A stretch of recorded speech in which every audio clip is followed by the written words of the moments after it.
Hello everybody and welcome to weekly Shonen Jump Ore Collection. My name is Scarface King.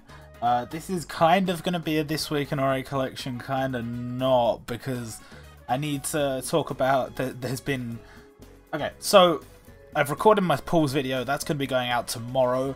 The problem is there's a few problems with the video, just lagginess and stuff, and you might have realised this if you're playing, you might not have, it might not have affected you, but for a lot of people there's weird game lag, weird crashes, error messages popping up, stopping from getting you in the game. You know, there's all kinds of stuff that's having an effect, so a lot of people haven't been able to play the way they've wanted to since the update dropped.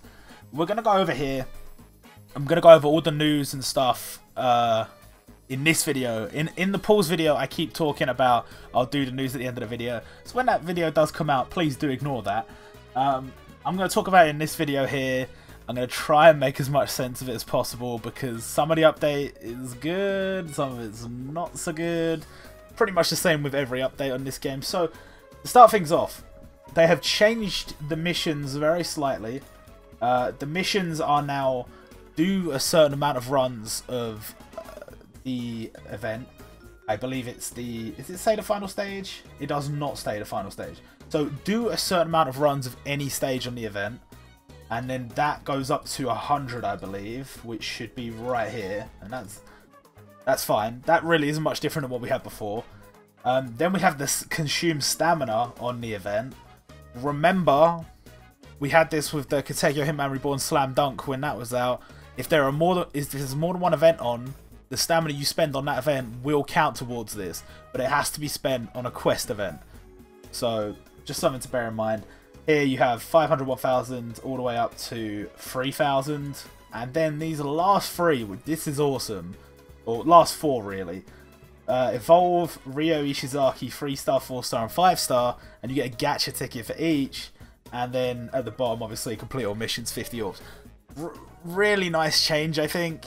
All in all, you're pretty much getting the same amount of goodies as you were before. You're getting like 100 orbs from the event. All the same stuff like power-up gacha tickets and that. And on top of that, you're getting free character gacha tickets, which is really nice. So the store and the events page. So let's explain this a little bit, because it has changed. Right now, you've got the two bits up here. You've got the tower and you've got the story mode. Those haven't changed, so just ignore those for now. Down here, we have 3 new buttons. The bottom right is the point store. It will take you to the point store. This button, the blue one, is the calendar, and then this purple button will take you to quests you can get points from. So, let's look at the calendar.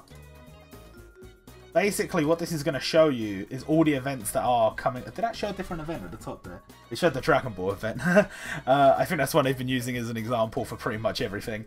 So, here we have the Captain Tsubasa event. That is going to be on for another 2 weeks, so it's not a surprise to see that. And this basically shows 1 week ahead. So for 1 week ahead, you're going to see all the extra events as well that are going on, which include the scrolls and the gold missions. One thing I have said to everybody, most likely the reason they've done this, and most likely the changes to the point store happen, is so that they can make reprints like an integrated, more frequent thing. Kind of like in OPTC, where they kind of have an in-game calendar, and then like when they decide to reprint an event, it'll pop up and stuff like that. I have a feeling it's going to be a little bit like that, and we're moving in that direction, which is really nice. The point store and the actual point stages. Let's talk about the point stages. So there are 3 kinds of stages. I'm going to have this subtitled on the screen so you can see what each one means. Obviously, this one here, we have the event stages. You can earn points from that. Interestingly, something that people thought might not be the case, you can actually earn points towards the exchange from the scroll missions, which is not something you could do before. But I guess because it's communal, it's whatever. So, I don't know if this had anything interesting on it, not really. So, basically, lots more places to get points, but a lot less points to get. So each run of Captain Tsubasa will give you, instead of giving you like almost 1,000 points, will give you like a couple of 100 points, which isn't great. But it's a big change. It's a big change. It's going to take some getting used to. I have a feeling not everything is set up the way they expected it to be. I think there's a couple of things that may change. We'll talk about that in a sec. So one thing of note in this little help section is this page showing the Gohan from the Awaken the Legendary Super Saiyan event, and you get these little gold tickets that you can trade for the Gohan. People are speculating that that's going to be something for reprint events, that you're going to be able to get these like little gold tickets dropped from the event and you can trade them in. Personally, I think that really looks like the kind of thing they'd have on a raid, and that might be the way they implement raids from now on. I don't necessarily know.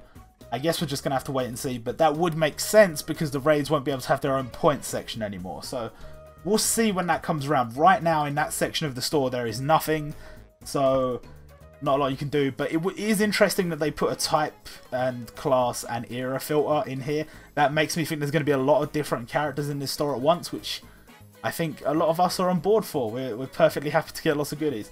So, with the store, there's 4 tabs, okay? One of these is a really nice touch by them, especially for new players, but this first tab is the daily items. These are fixed day now. Daily items used to be, you know, whatever day of the event, whatever date rather of the event, they had certain goodies. Now these are fixed day, so they're going to switch around each day. Obviously in the description I'm going to have a link to the Captain Tsubasa event so you can see what scrolls and what dumbbells are on each day in the store. But it's kind of a good thing because they're giving away bronze scrolls in the daily rotation now. It's kind of a bad thing because there isn't a bulk amount to buy when each event drops anymore. So depending on where your account is, this could be kind of annoying, especially seeing as points are kind of sparse to begin with. But I mean, yeah, each person's gonna have a different account, so it's whatever.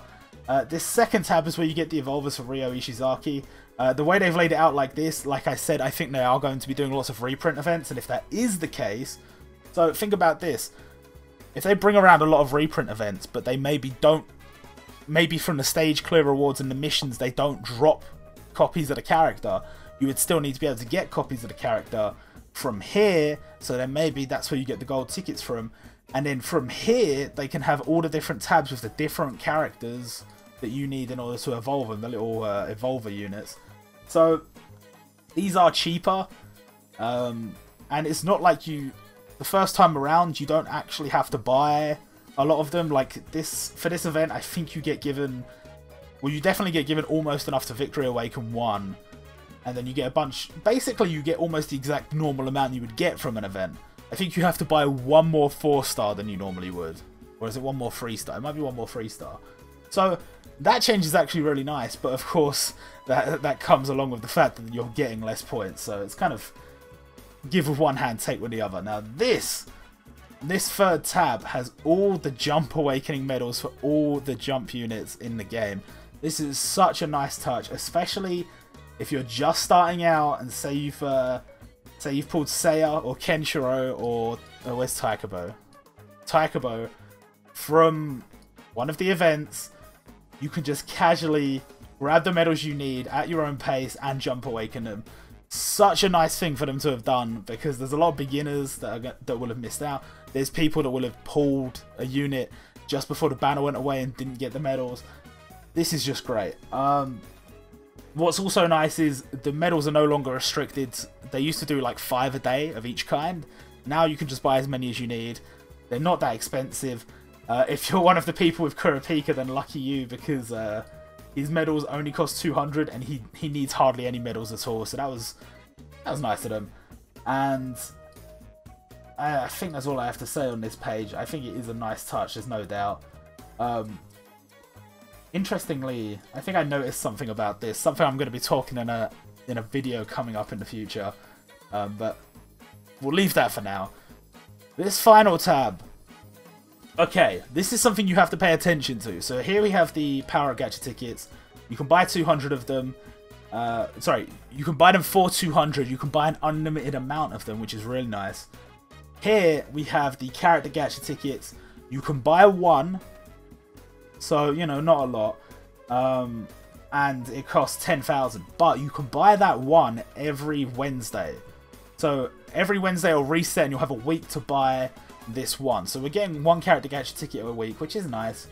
Now for the people with Slam Dunk and Katekyo Hitman Reborn points, this is your time. Spend them now. That button I just clicked up in the top right here. This is your last chance to spend the points before they go away. They will be gone. By the time this video goes up, you won't have long to spend the Katekyo Hitman Reborn points. You will have a little bit longer to spend the Slam Dunk points. So, do it before they run out. Especially if you need any evolvers or anything, you don't want to be stuck with a 3 or 4 star unit you can't use. So, as you may have noticed, the transitions have been made a little bit smoother as well, which is nice. And I'm trying to think what else I need to cover. There's not really anything that jumps to my mind right now. But let's do a run of the event in the background. What did I get to? Oh, I did get to 5. One thing I do have to mention is... Oh god, it's lagging so hard. Is it going to crash? This is what I'm talking about. It has been lagging and crashing, and there's been transition errors and all this shit. Which, if you... when you're watching the video tomorrow... Oh, my box is full. When you're watching the video tomorrow... there is going to be a lot of instances of just insane lag and things just completely out of my control. Hopefully I can cut it down so it's borderline watchable and not complete rubbish. We'll see. Those pulls were on my main account. This is obviously my second account. So just going to try and make it as good as possible. I don't know how that's going to work out. Let's feed some of these dumbbells so we can do a run. Because there is at least one more thing I need to show. First thing I want to talk about is the scroll stages. They are now harder, but the drops are better, and of course they give points. I don't think they're so much harder that like experienced players that have been playing for like a few months are going to like properly struggle with them. You might have to switch your team around because you were using like a kind of rubbish team just for farming event quests, but if you're an experienced player, you shouldn't struggle with them too much. They're really not too bad. There will be some people that do struggle, and sorry to them. And for beginners, it might be a bit of a challenge, but I suppose in a way that's a good thing, because you can't have every stage being super easy, can you? So let's pick up Sakuragi, because there is something I want to show people in stage, which is, if it ever loads, because it has been doing this sort of thing quite a lot, and I think sometimes... Okay, I've been sitting here for about a minute. It doesn't look like it's going to load, so I'm just going to end the video here. Just a few last points are... passives can now be seen in the character info magnifying glass, so that's going to be super useful for raids, for writing up raid guides especially. And also, with the glitches and the bugs, obviously you've seen them happening in this video, you will see them in tomorrow's video. If you are experiencing these, you're not alone. Loads of people have got it, and they are working to fix it. They have said on Twitter that they're trying to fix it. We should get some kind of compensation, I don't know what. Some people have been completely unable to play it. So, yeah, we'll see. We'll see when they fix it, what happens, you know, whatever. We still don't know what's happening with Toki. Some people are saying he's going to be a raid. Some people saying he's going to be a Legend Arena. We're going to have to wait and see. It shouldn't be too long until we get teases, because we need a new Legend Arena and a new raid. So it's, you know, unless they just don't do a raid in March, which would suck. So we'll have to wait and see. But that's going to do it for this video. Hope you guys are slightly more informed after this, and I'm going to try and edit that pause video for tomorrow, and we're going to see what happens, but it's not going to be pretty.